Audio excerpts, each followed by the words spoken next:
কি বলছো বলো? পুজোর মার্কেটিং করতে কত টাকা লাগবে? ওই তো বললাম 15,000 টাকা। खत्म।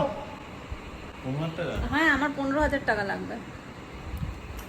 15 থেকে তুমি একটা কাজ করো, মোটামুটি একটা শূন্য বাদ দিয়ে দাও।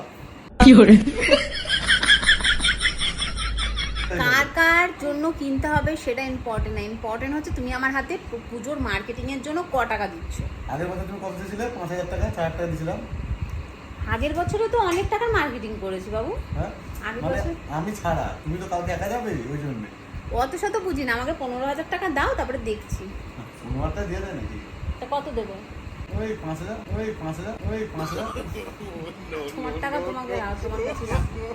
প্রতি মাসে তুই দুটো না একটা অনলাইনে ড্রেস কিনে যাও। হ্যাঁ, আর এটা এসছে টুমটুম আয়সা গেট খুলো সে ভয় পেয়ে গেছে। আয়সা গেট খুলো ওটিপি মেয়ে ভয় পেয়ে গেছে। ওটিপি বলো ড্রেস এসছে। দেখো, সেইগুলো হচ্ছে টুকিটাকি জিনিস অনলাইনে কিনতে হয়, না কিনলে অনলাইনে যারা ব্যবসা করছে তারাও তো বিজনেস ডাউন হয়ে যাবে। সেখানে তাদেরকে খুশি করার জন্য কিনতে হয়।